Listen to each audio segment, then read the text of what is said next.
Now, MAGA world, as you know, is demanding the Epstein files, and yet somehow still has lined up behind Trump to defuse this apparently specific file, starting with the fact that Trump couldn't have written that birthday card. He doesn't know all the words that were in it.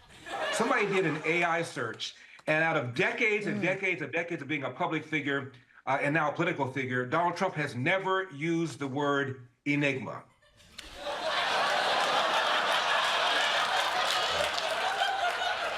I imagine he's used words that are close.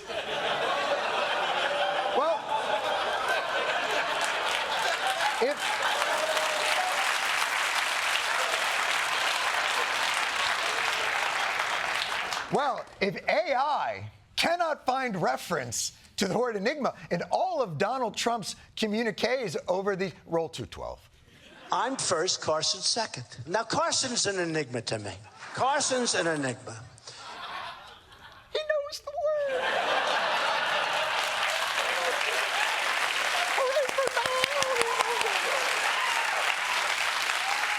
And Trump has accurately used it in a sentence. Extra credit.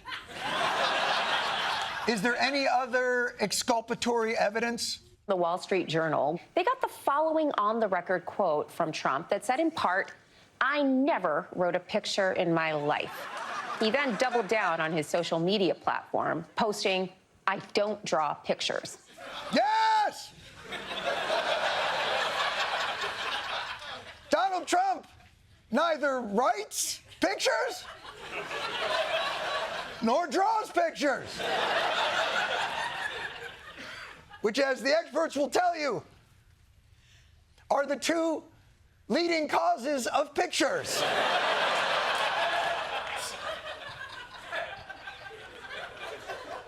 Obviously, that's not something you can probably search in AI. The only way you could disprove is with literal evidence of Donald's doodles. Trump in 2008, in his book, recalled donating an autographed doodle every year to charity. Here is a drawing of the New York City skyline, signed by Donald Trump in golden ink.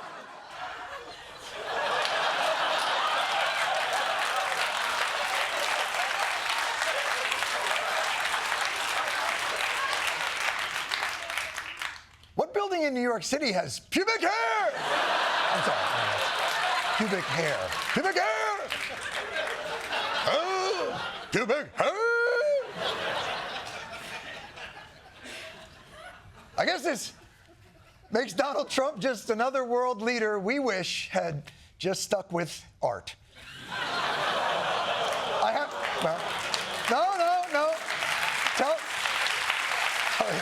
Tell your friends. Look, I do have to say, it is a little troubling to me that Team Trump's talking points are, he doesn't even know that word, or he can't draw. And not, why would anyone think he would write a creepy letter to a pedophile? I guess that's because Trump bragged about busting into the dressing rooms at Miss Universe contests and was accused of busting into the dressing room at Miss Teen USA pageants and told a couple of 14-year-olds he'd be dating them in 2 years. Yeah, and then there's this. Do you think you could now be banging 24-year-olds? Oh, absolutely. I have no trouble. Would you do it? I have no problem. Yeah, do you have an age limit, or would you? No, I have no age. I mean, I have an age. I don't want to be the like upper bracket, Congressman Foley with 12-year-olds. I'm not a creep. I just want to make it clear. That is what he's admitting to when he knows he's being recorded. Literally, you're sitting in a studio with a giant sign that says, "On air." And you're like, 12 would be just too much. Come on. Maybe it's a lot easier to argue over doodles and vocabulary than to have to confront whether a letter like this lines up with Donald Trump's character. They don't want people asking if the person who'd send a doodle to Jeffrey Epstein was also the type of person that would have said this in a deposition. When you're a star, they let you do it. You can do anything. Grab them by the pussy. You can do anything. That's what you said, correct? Well, historically, that's true with stars. It's true with stars that they can grab women by the pussy? Well, if you look over the last million years, I guess that's been largely true. Not always, but largely true. Unfortunately or fortunately.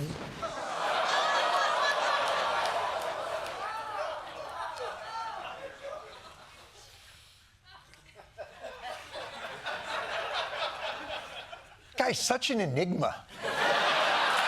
Again, I just want to point out here. I just want to point out here.